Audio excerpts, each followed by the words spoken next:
Hi everyone, good evening. Thank you for joining us tonight for the Psychedelics and Psychotherapy in Primary Care update.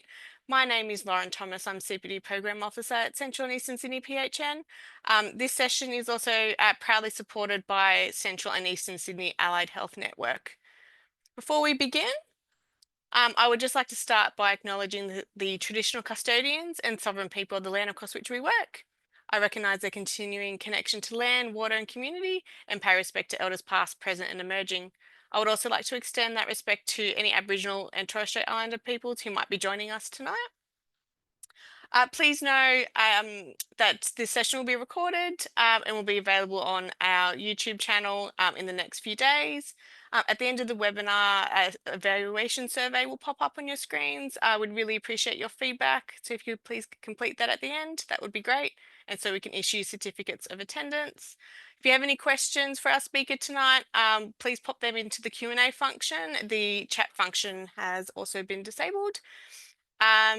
And then we've just got some upcoming events in the next few weeks. So we've got a couple of allied health digital health updates, one in person next week and one via webinar on the 21st of May.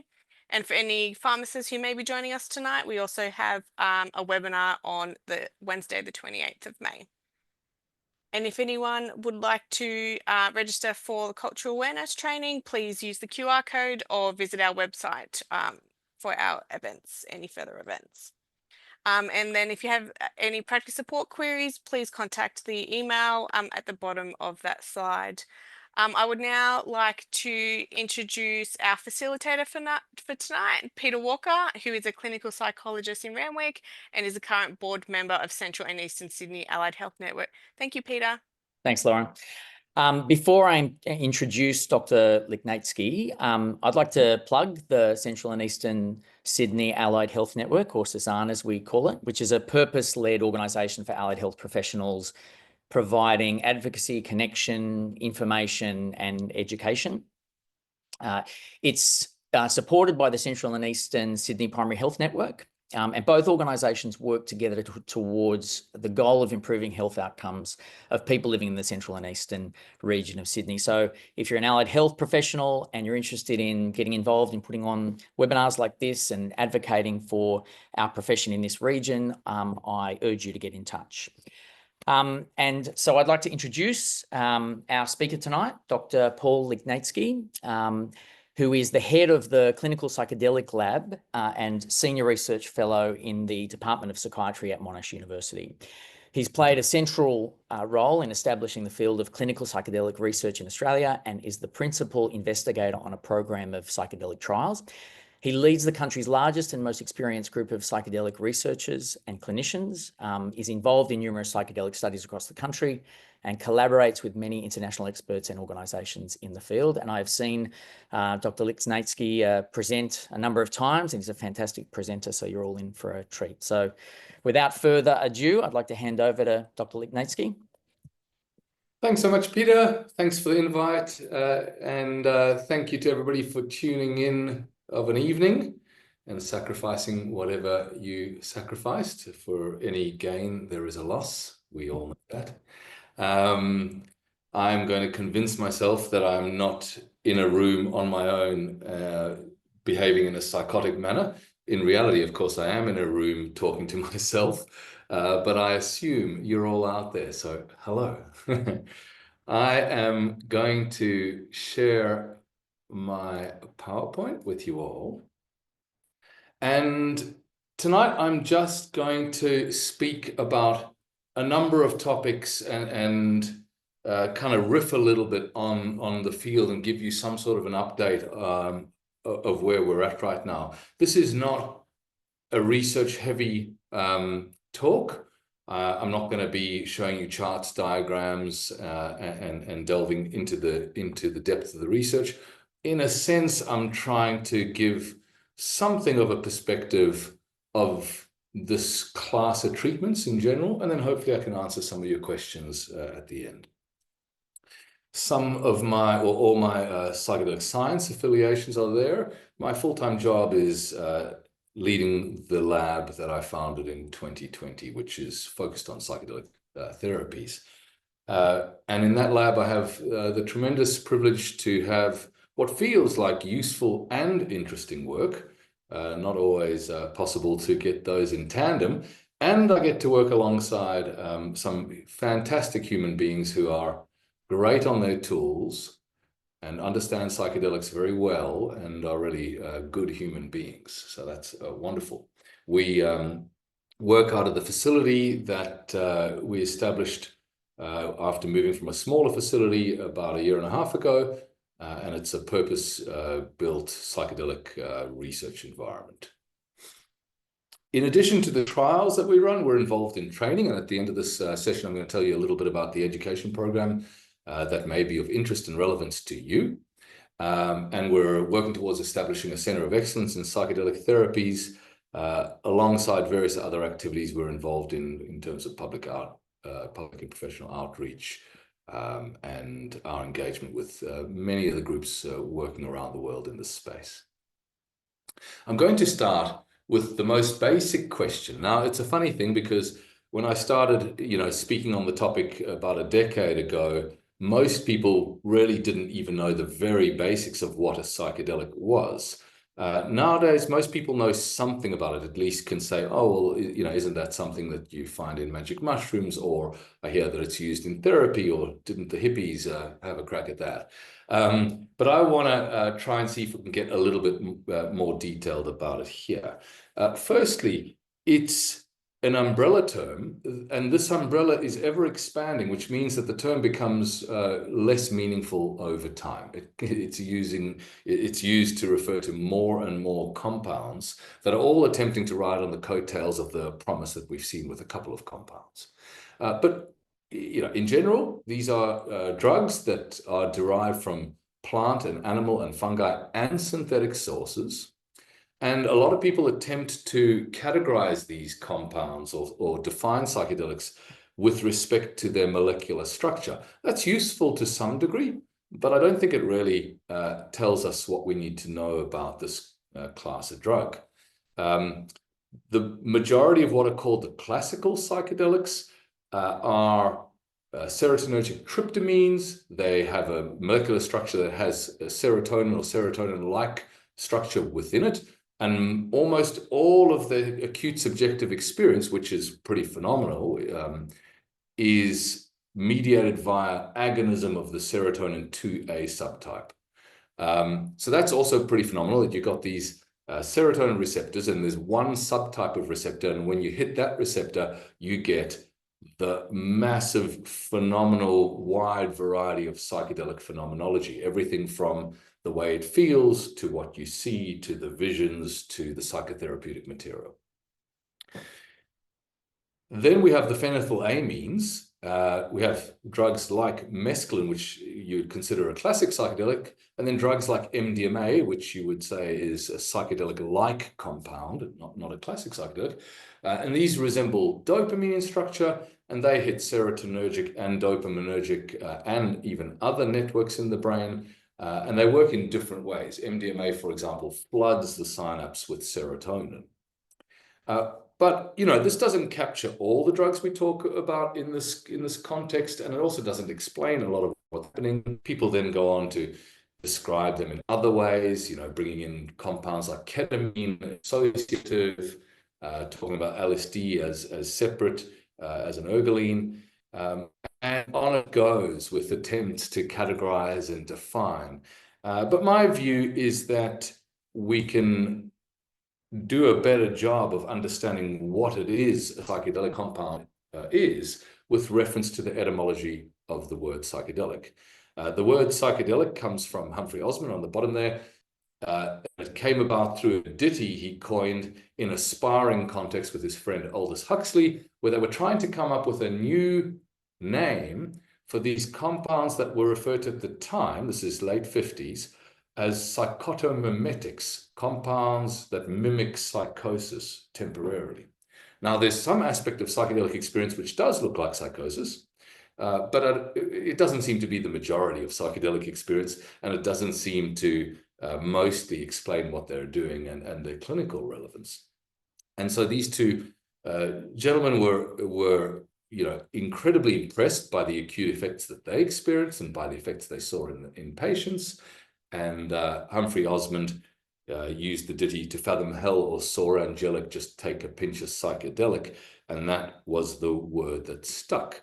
And it refers through the ancient Greek to compounds that reveal or show you your mind or your soul. This is an inherently psychodynamic view, the notion that there are elements of your mind, if you like, that are not available to you normally, and that psychedelics can show you what is already there that you typically cannot see.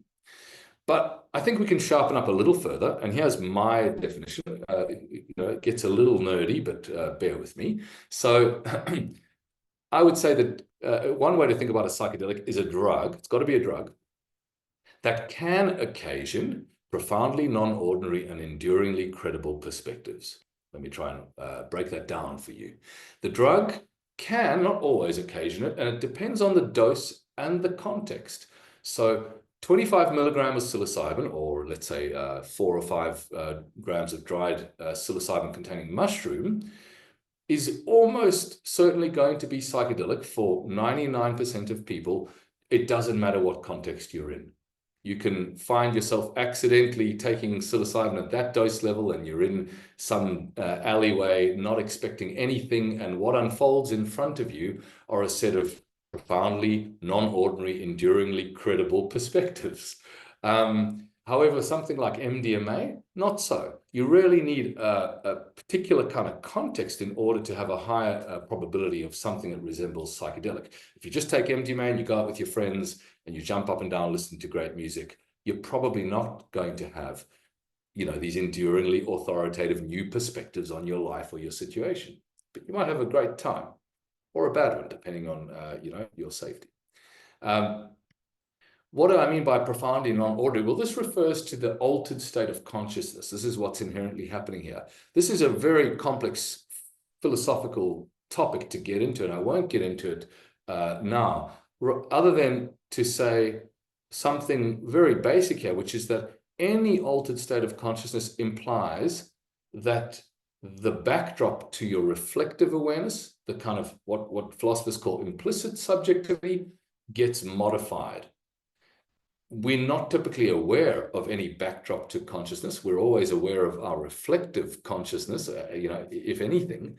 But one of the things that is so shocking to people when they have their first high-dose psychedelic experience is that there is a fabric of consciousness or a backdrop or subjectivity itself that gets modified. And as it gets modified, it comes into stark relief. You see it. Now, anything that is pervasive and consistent is invisible. Our brains are designed that way. So there is an altered state of consciousness.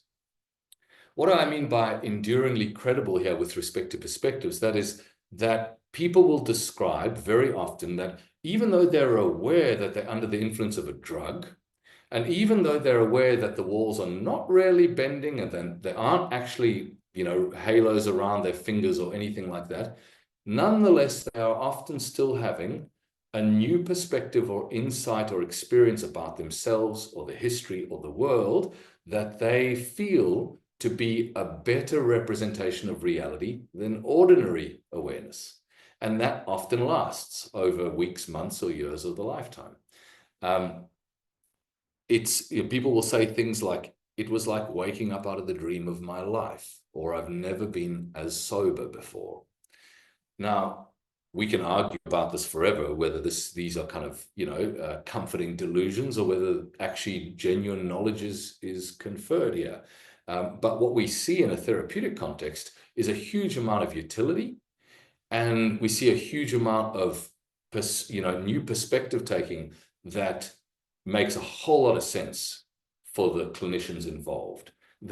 It's like, when you go to your regular day job, and this is one of the occupational hazards of working in this space, it can be sometimes quite hard to go to your regular day job because most clinicians deal with the stubborn nature of psychopathology and addiction and so on. It's just hard to change people. And when you have rocket fuel on board like this, you can get these changes that are pretty phenomenal. It's a different, story to see if you can maintain those changes over the lifetime. Sometimes that's the case. And there's a whole set of extra pharmacological factors that are important there. And that's why this is such a fascinating field for me to work in, because it's not just about figuring out what the right dose and drug is and getting it into people's bodies. That's the easy bit. The rest of it, what you're augmenting with these drugs, is incredibly interesting and non-trivial to get right. But nonetheless, when people have these experiences, they'll often get a new perspective on their situation or their life that is just such a relief for the clinician. It's like, oh my God, I normally would have spent 10 years trying to get us here. You've taken 2 hours and you're here. So it doesn't just feel like random kind of dream work where people are pulling odd things out of the sky and thinking that they are real. It's like very sensible perspectives that you would want any person on a path of personal development to have. Things like, taking care of those around them, aligning to sensible priorities, being motivated to achieve those, having a greater degree of self-insight, and so on. And then, of course, the perspective bit, which is something to do with perhaps knowledge, but it's not just knowledge. It can also just be other aspects of your experience, like a point of view or a frame of reference or a feeling or a sensation.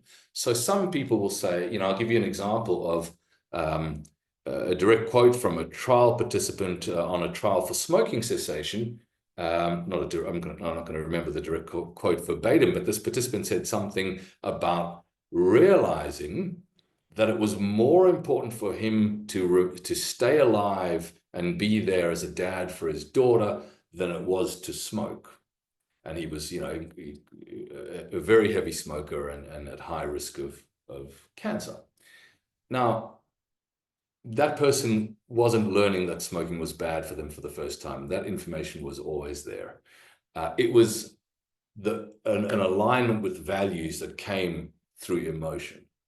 And that's what we'll often see. There'll sometimes be a lot of new information, sometimes a little bit of information, sometimes no information, always deeply felt, always motivating when it's therapeutically useful. So some people will say things like, yeah, this is like what I've been talking about with my therapist for the last 10 years, but now I could feel it.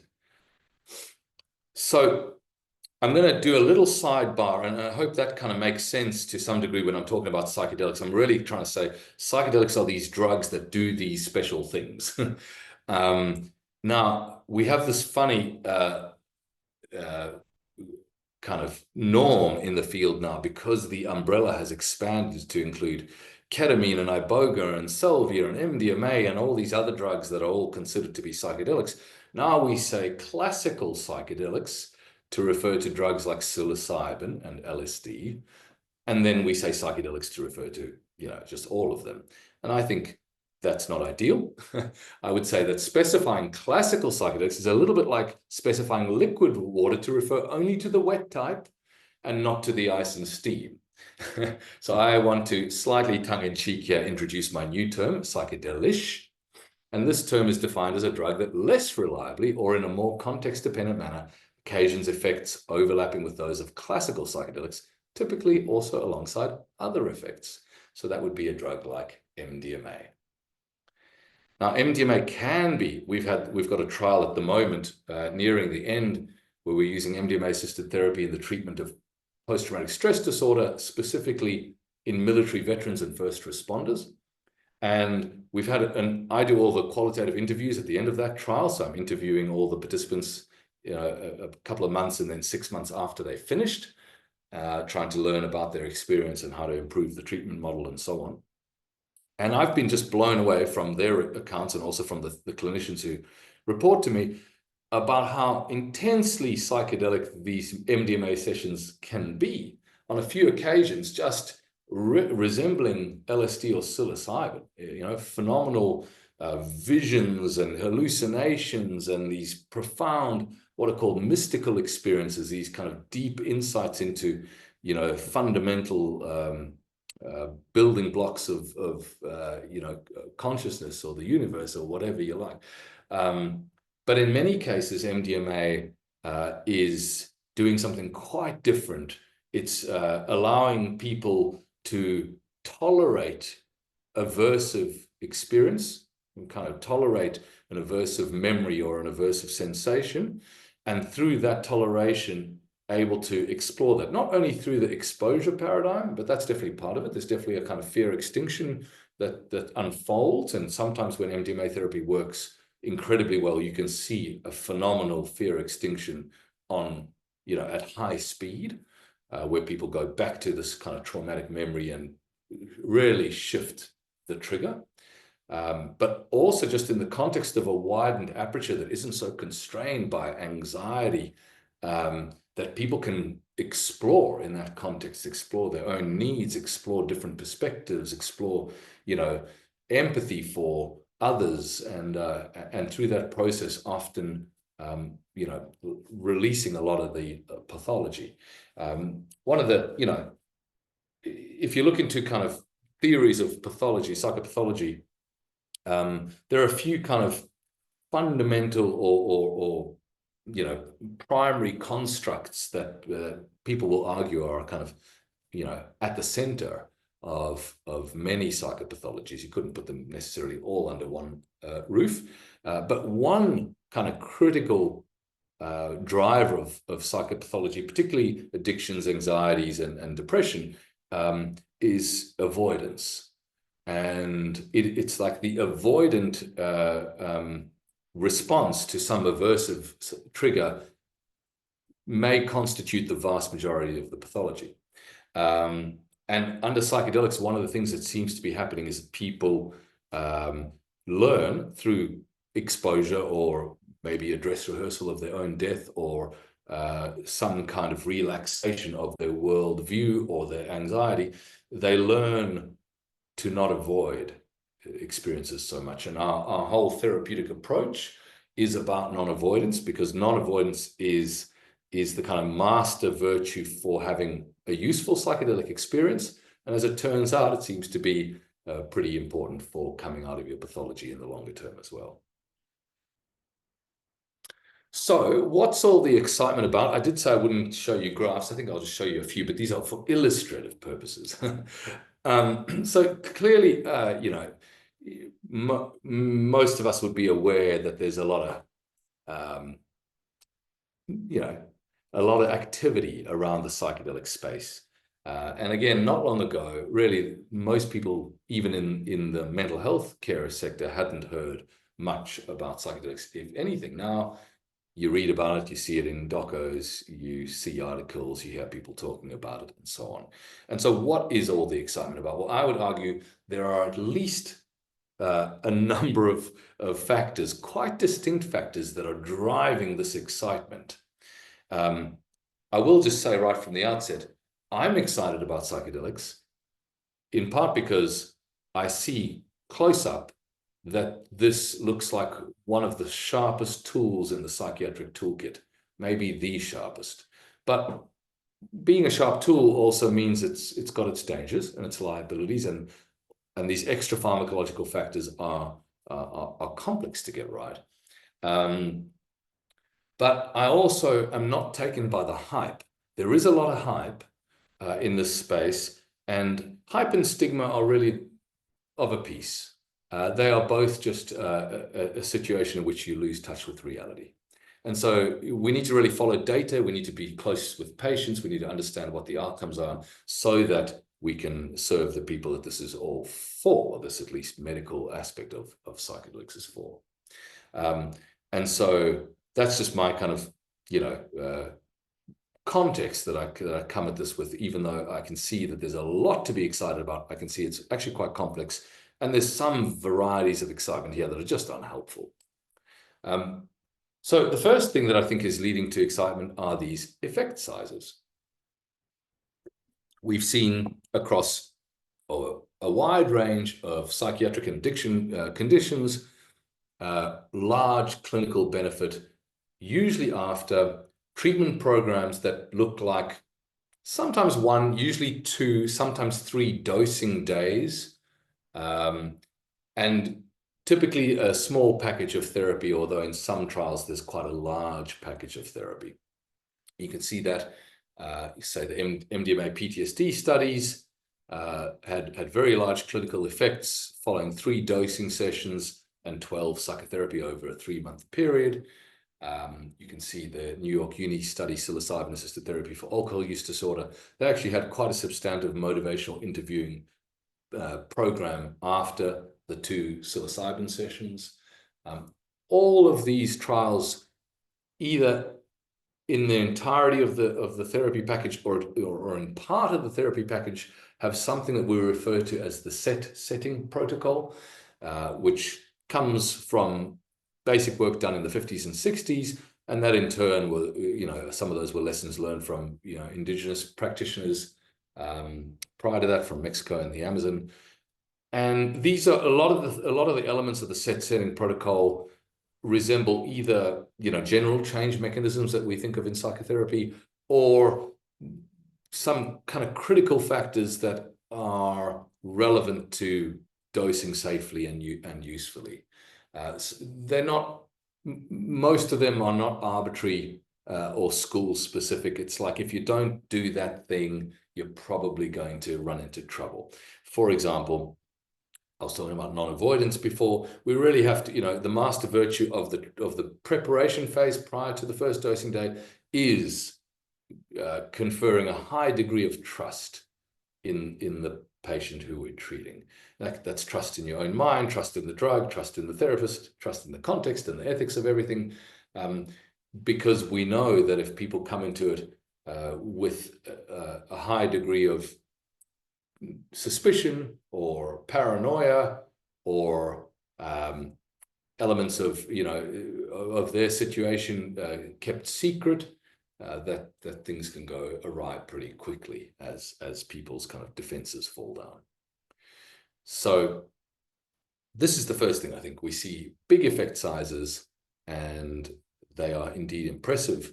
In a trial that we concluded about a year ago, we also found a very large clinical effect size that was highly significant.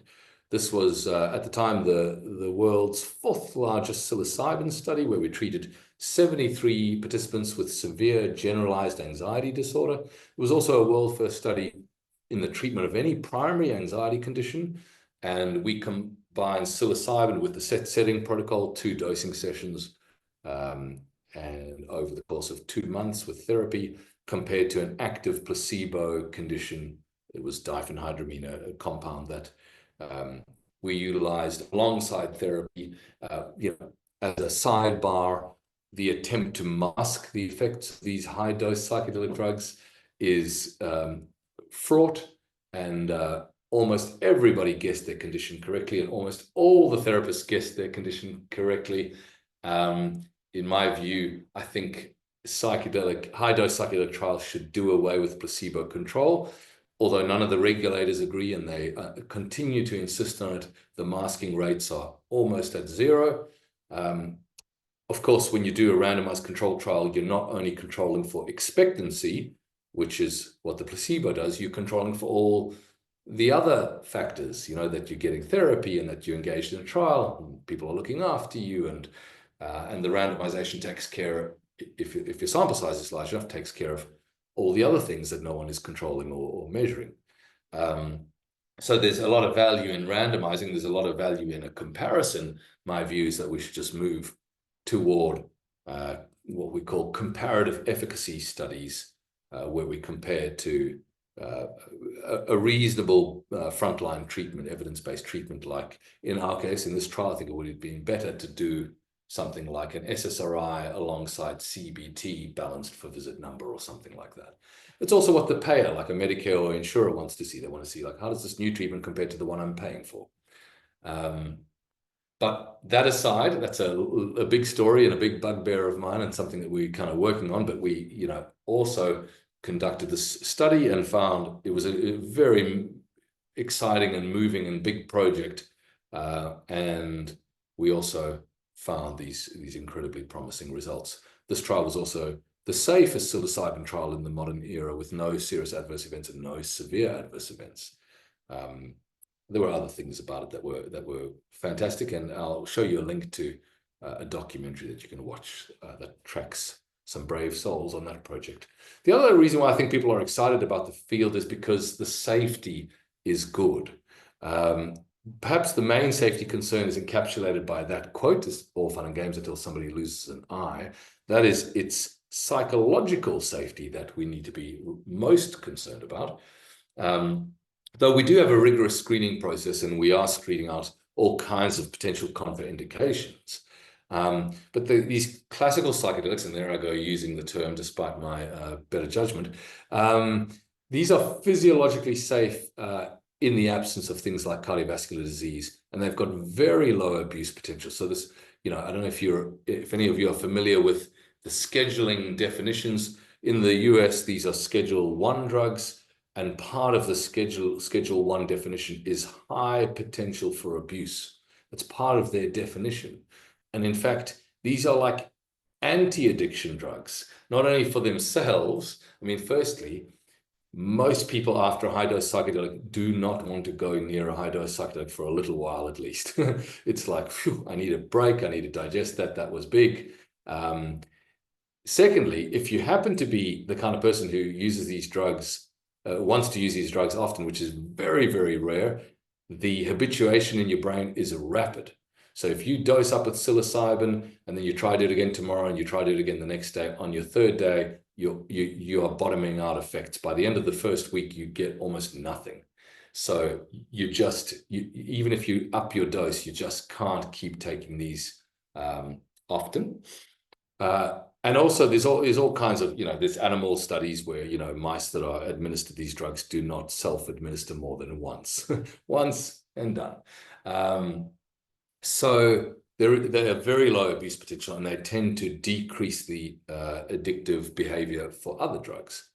MDMA is also physiologically safe, again, in the absence of some of these key risk factors, but there is a degree of neurotoxicity risk. It's a very, small neurotoxicity risk, and the only time we've ever seen a signal is with very high dose frequency and level. But the key difference with MDMA is the abuse potential is perhaps moderate. It's not extremely low like the classic psychedelics. MDMA feels good, feels fun. People want to take it. And people do abuse it in the recreational space for sure. And people do also die on MDMA. Often when people harm themselves or die on MDMA, there are multiple extenuating circumstances, other drugs on board, losing too much water, various other behaviors that are incredibly risky. So it's a combination of things. But in a clinical trial, the doses that we use and the number of dosing sessions that we use are considered very, very safe. And we haven't seen increased drug-seeking behavior after these trials. All of these compounds confer psychological risk, and this is where the method of use really matters. And we've been able to mitigate those risks. I can say quite confidently now, using the drugs that we are familiar with using in our team, using the methods that we use, delivered by trained clinicians on team, we can very reliably achieve high levels of safety. We've also seen in large population studies that lifetime use of psychedelics is linked to no increased risk, or in some studies, lower risk for mental ill health or addiction. Now, we don't know which way the causal arrow points in those studies, but at least we can see, in studies that use hundreds of thousands of people, that there isn't some population-wide increase in mental health issues associated with psychedelic use. And a number of expert studies have shown that drug abuse experts rate psilocybin and MDMA as among the least harmful compounds. And in all these studies, alcohol is number one, and usually have compounds like methamphetamine and nicotine and so on as being very high up there. So clearly the divide between legal and illegal, and the divide between, you know, Schedule 1s in the US and Schedule 4s or whatever, depending on the jurisdiction, different scheduling systems, these do not shake out in terms of harm or even clinical utility. Another reason I think why people are excited about psychedelics is the kind of effect they have on your awareness. A lot of people that come to work with psychedelics have come to psychedelics because they had an experience and they think, oh Lord, something remarkable just happened. I need to find out more about that, and then discover that there is a whole kind of clinical side to it. Not everybody. These days, it's really diversifying quite a lot, and people come at psychedelics and psychedelic science and research in different ways, but certainly whether it's the practitioner who's had this experience or the practitioner who's listening to their patient or their trial participant talking about this experience, you can't ignore the fact that these are among the most strange, phenomenal, personally meaningful, and sometimes challenging experiences that anyone could have. If you're interested in the human condition, it's hard not to be interested in psychedelic phenomenology. And a large part of that, I guess, refers back to what I was saying about the definition of psychedelics, that it is not just a kaleidoscope of bizarre drug effects. It's like this interesting way in which aspects of what it means to be human, or your conscious awareness, or your life, are shown in a different light, and in a light that feels like it has a lot of value.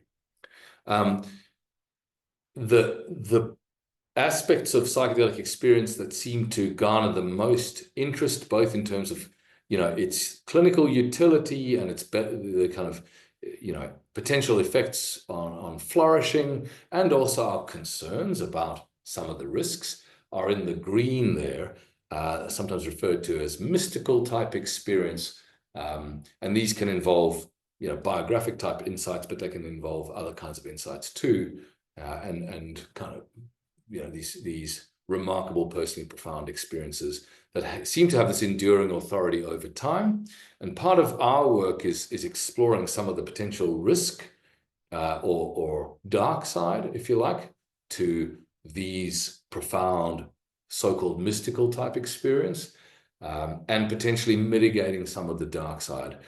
We're not yet sure of what this is, and this is part of the empirical program of work we're undertaking now, but we have seen in the wild this potential for conspiracy thinking, delusional proneness, even exacerbation of narcissistic traits, and so on. And this is, I think, where, you know, the mental health professional really comes in, where some of these experiences, depending on your patient's vulnerability, are on a knife edge of being helpful or harmful, depending on how they're supported. You know, for example, you might learn that you are special in some way, that you have value, despite your, you know, many decade-long self-deprecating depression. That you realize, oh gosh, like life is worth living, and I, you know, can stand up and be counted or something. And that's a wonderful thing. It can be incredibly helpful to get somebody out of their depression.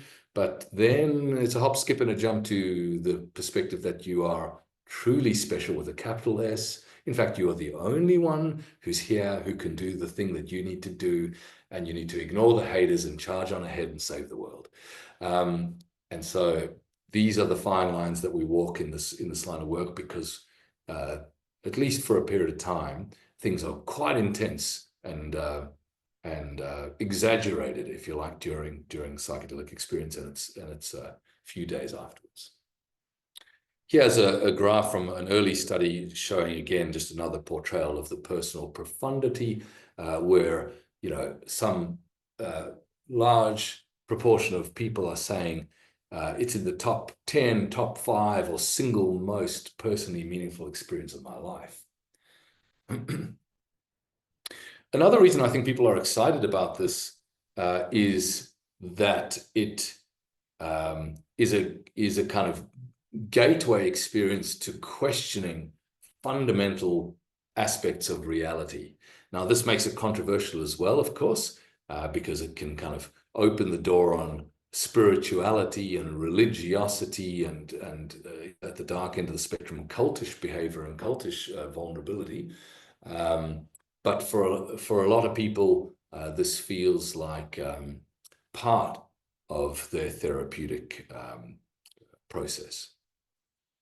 That's another aspect of why people are excited about this, is the deep history that these compounds seem to be, imbricated in. That probably most societies around, all corners of the world for probably millennia have deliberately used psychedelic compounds to alter their consciousness. For a lot of reasons, not all the healing arts. There's some research indicating psychedelics have been used in witchcraft, in sorcery, in rallying the troops for warfare, in augmenting perception for hunting. And there are different cultures that have had psychedelics really at the center of their culture, and others that have used psychedelics on the periphery for various reasons. But one of the experiences that a lot of people will have under psychedelics is what Terence McKenna referred to as the archaic revival, this kind of common experience of recognizing that you are of a piece with everything on this planet, that you have evolved and grown out of this particular ecosystem, and you are more closely related not only to all the other kinds of people on this planet that you've typically dehumanized or distanced yourself from, but even other animals and plant life and the planet itself, and maybe, the cosmos. And so it can feel to a lot of people like they are reconnecting in a way, or finding a level of belonging that isn't just about them isolated in this moment in time and in their particular culture, but connected to the whole human story and even the non-human story. So I'm mindful of time, and I'm going to finish. Well, let me just see. I've got to see what I'm going to skip. I'm going to skip most of this, which many of you will be aware of, that Australia has seen a rapid change in policy and activity in this space. In 2019, there was no activity in psychedelics whatsoever. In 2020, we set up the country's first lab. In 2023, the Therapeutic Goods Administration downscheduled psilocybin and MDMA from Schedule 9 to Schedule 8. No other country's seen such rapid change as this. We now have near on 30 trials that are starting up around the country or have started. Our group has the longest track record, is the largest group of psychedelic researchers and clinicians in the space, but happily we're being joined, bit by bit by other groups around the country, some of whom we've trained, and also there's the new authorized prescriber clinics that are starting, although it's a very, very slow start so far. I mentioned this briefly, that there was a documentary done on that one trial, and you can find it on SBS and use that QR code to find it. But you get a bit of an inside view of some participants that have come through our trials, and it's a great piece. They didn't select. They selected 4 participants. They certainly were not 4 with the greatest, most positive responses. It's a pretty wide range of responses. It's not a puff piece at all, and it's quite useful because you get a bit of a sense of what it's like. I'm going to skip over this. It's a complex topic around the down scheduling and so on, but I'm happy to answer questions about it. And I want to just move on to the final topic, which is some hot takes on psychedelic futures. I am very optimistic about this field, but that doesn't mean I don't worry about it most of the time. And here are my worries, and I won't speak to them at length. But if you want to hear me speaking at a bit of length about these, you can search. There's a podcast done a podcast that's led by a clinician on my team, and she interviewed me. I'm just trying to remember the name of the podcast now. Oh, Beyond the Trip, it's called. So search it anywhere you find your podcasts. You can find an interview with myself there from a couple of months ago, where I'm kind of going through this in a bit more detail. But at the top of the list of things that I think are problematic. That is, despite the new frontier we're on, we find ourselves applying an old formula and run the risk of another underwhelming psychiatric treatment if we don't get this right.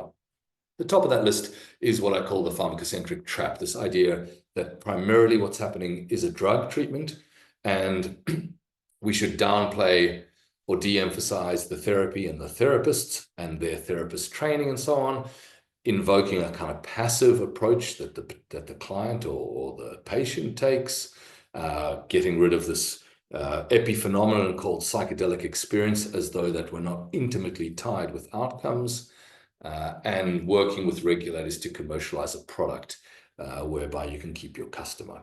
That is, I think, one of the greatest risks to the field, and much of the work we're doing in our lab is focused on that. One approach to dealing with that risk is coming out in a paper, hopefully soon, that commenced with a conversation at a pub, like a lot of good ideas do, with some of my colleagues down there from various institutions around the world, where we wanted to reframe psychedelic regulation. And we wanted to reframe these compounds as tools, not treatments. And what I mean by that is that they can be considered to be compounds that allow patients to enter into states that are far more amenable to doing good psychotherapy in. And the analogy here, so what we're trying to address is the liability of psychotherapy for big pharma R&D. And so the analogy is to something like an anesthetic or a general anesthetic. Now, general anesthetics are regulated drugs, and they are involved in medical procedures, but the drug endpoint is loss of consciousness or loss of sensation. In that state of loss of consciousness or sensation, the surgeon or the practitioner does a medical activity, a medical procedure that has a clinical endpoint. And we want to argue that psychedelics are better thought of in that way too. And that drug regulators ought to regulate drugs, these psychedelics, that get participants or clients into the states that are very useful for therapy, and then medical practice should regulate the practice.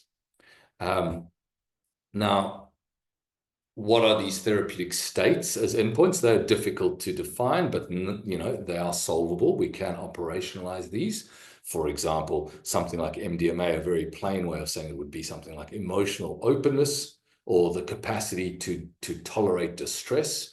And we can get measures for that and go, oh, great. 90 minutes after MDMA, tolerance for distress is measurably higher. Great, we've achieved our endpoint. Now we get to do our medical procedure, whatever that may be. Could be exposure, could be CBT, could be another form of therapy, and so on. And the practice regulators can focus on that practice. So this averts the current race to the bottom that we see here in psychedelic practice, where people, where drug product manufacturers are working with product regulators in order to get a product to market that does away with all the extra pharmacological factors that actually are essential to getting this right, and supports best practice development. So you can give the practice its adequate attention. What's currently done is just a massive de-emphasis on the practice in these drug development trials.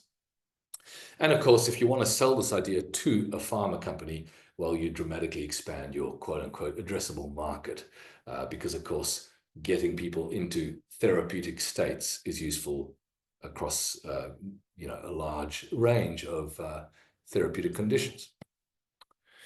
So I'm going to sum up here by saying that, I have concerns, but my concerns about the field are not, and nor have they been for any time in my career, focused on overwhelming effects.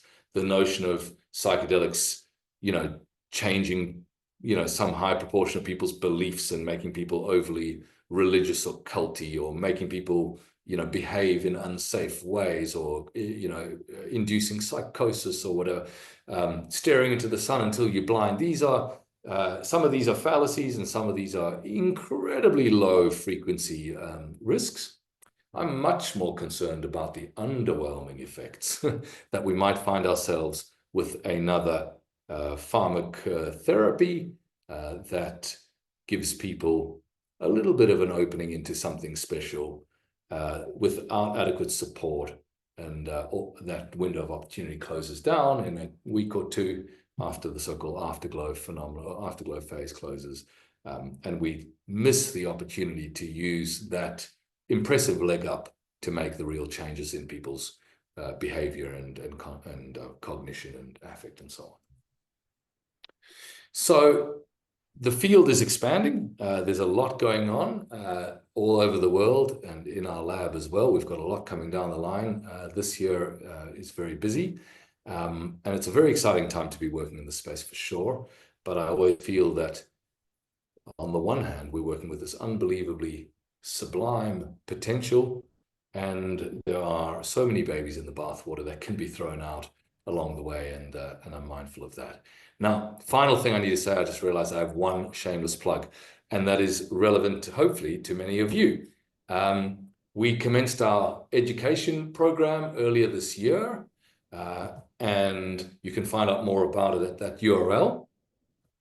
On Friday, I'm doing a webinar with some colleagues, which is an information session for anybody interested in enrolling in our short course that starts in late July. And this is the Foundations of Psychedelic Therapies course.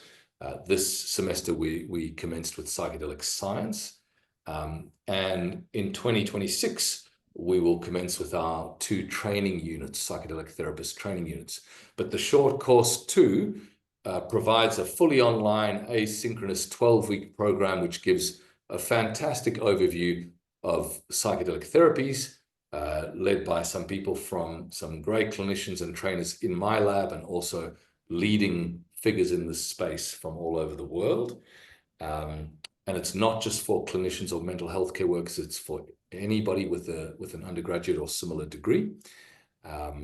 And it builds toward these training programs that we'll roll out next year. So snap that QR code if you want to enroll in that program, or come to the Friday information event. And if you want to find out anything else about our group, you can go to that website. I apologize for leaving not nearly enough time for conversation at the end, but I'm happy to stay on longer if anybody wants to. And thanks so much for your attention. Thank you so much, Paul. That was absolutely fascinating. It's so interesting to see how the field's developing. I think we did this, some years ago, and, it's just getting more and more interesting. As the host, I'm going to selfishly ask the first question, if that's okay. And that is, I'm a private practitioner, and I work in a, sort of in my own practice, and I do 50-minute sessions as part of the Medicare model. And I think when I first heard you talk about this approach, I had assumed psychedelic treatments or psilocybin treatments would be microdosing. I'd heard that, I'd read that book, A Really Good Day. I can't remember the author, and assumed it was like, and then I think you set me straight and said, no, actually, this is, quite a full-on psychedelic experience. So I'm just interested in how you see this being translated into a sort of more widely available treatment. Is it going to be multidisciplinary clinics, specialist clinics, I suppose, like ketamine, from my understanding, is being sort of rolled out? Or would you see it, as something that's, perhaps individual clinicians in practices could be, providing treatment around? Yeah, good question. Yeah, so definitely it is high dose, and there's a whole microdosing kind of research field that's just kicking off now. I am a co-investigator on Vince Polito's study at Macquarie in Sydney, one of the largest microdosing studies to date. But there's no good evidence for microdosing yet. And it's a totally different kettle of fish than high-dose psychedelics. My sense is there will be a number of sensible ways that this rolls out, and there'll probably be some non-sensible ways that it rolls out too. The model of care that I am mostly focused on now, when I think about translating into community settings, we're actually starting to test in a new study called FIFO-PAT, starting in my lab now. It stands for Fly In, Fly Out Psychedelic-Assisted Therapy. The idea here is that we bring psychedelic capability into the usual care site and work with the usual care clinician. Okay. Yeah. And we want to do that in small modules so that those modules can be tailored, so you can decide when and how much your patient needs. So the idea is you're the usual psychologist, you put your hand up and you say, look, I think psychedelics might be indicated. The psychedelic group assesses suitability and eligibility and just checks that everything is suitable. And then a psychedelic consultant comes to your clinic, works alongside you for a few prep sessions, a dosing session, and a few integration sessions. Built in alongside that is a peer support network, so people can engage with others, clinically moderated, and also like what we call integration circles online as well. So we can provide longer term online support that is psychedelic specialized. But the advantage here is this continuity of care. You know your patient best. We do a very brief kind of professional development and train you how to work with us. We merge with you, we do this work, we step out, and it takes care of so many hurdles in the space, like fit for purpose facility. Where do you get your drugs? What's the indemnity story like? How do you deliver the care? So that's the model of care that I think is most likely to succeed in the future, where we're location independent and where we can kind of bump in rather than setting up a big, expensive bricks and mortar facility. And also, if you do, there are lots of issues. One of them is to do with cost, and you set up these big facilities and you try and provide a full package of care. It gets very expensive very quickly, and that drives up desperation. It also drives up these expectations that you're going to get cured. It's not very tailorable and so on. So I think that's a really good future model. Yeah, that's fascinating. I hadn't thought about it in that way, but that looks like really quite flexible. So, interested clinicians could be accessing these sort of services in that modular way. Exactly. And it's not to say it's easy to do this, and we're developing this trial and this whole program for how we do FIFO. There are many significant hurdles to jump over, but every single clinic would need to jump over these. We think we could jump over them, as an entity, and then provide kind of care in a distributed manner. So we've got a couple of questions in the chat. Firstly, and we'll just sort of see how much time we have and how we, how much time you have. Also, firstly, are there cultures historically that use psychedelics as part of their lifestyle? Yeah, absolutely. The most prominent of those tend to be in Mexico and South America.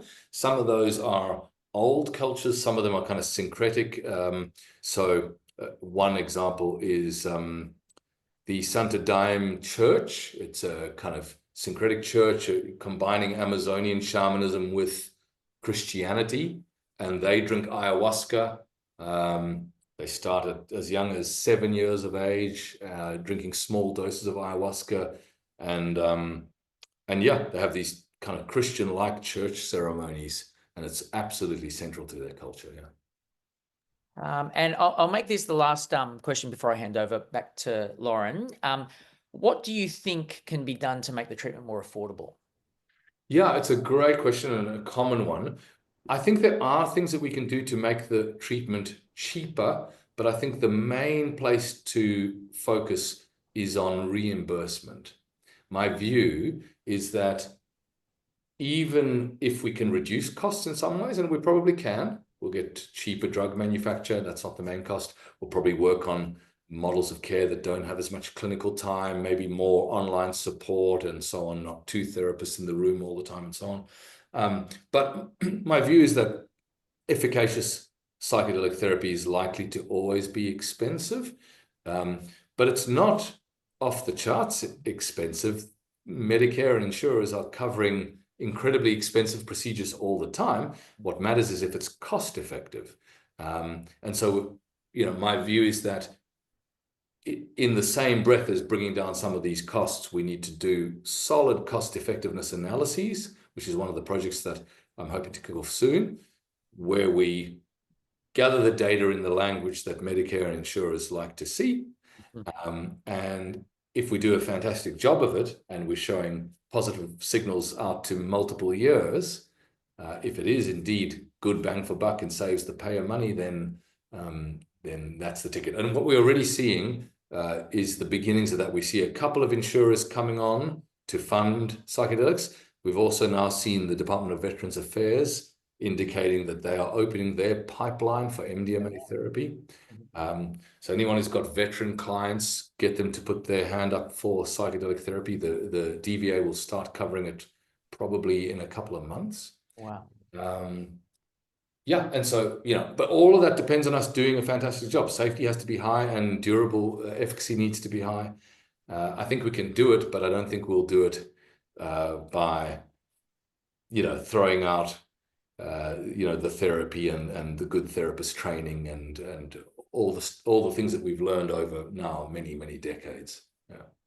So thank you again, Paul. Look, I mean, as a clinician who works with people who really struggle with emotional problems and where, things can get very stuck and they can feel very hopeless, it's, really, really helpful to have people like you working as hard as you are in this field and, and sort of popularizing these treatments, because I think it gives the community a lot of hope. So, thank you so much for that research. Again, a fantastic talk, and I'm sure all our members have really appreciated that, taking the time out tonight. So thank you so much.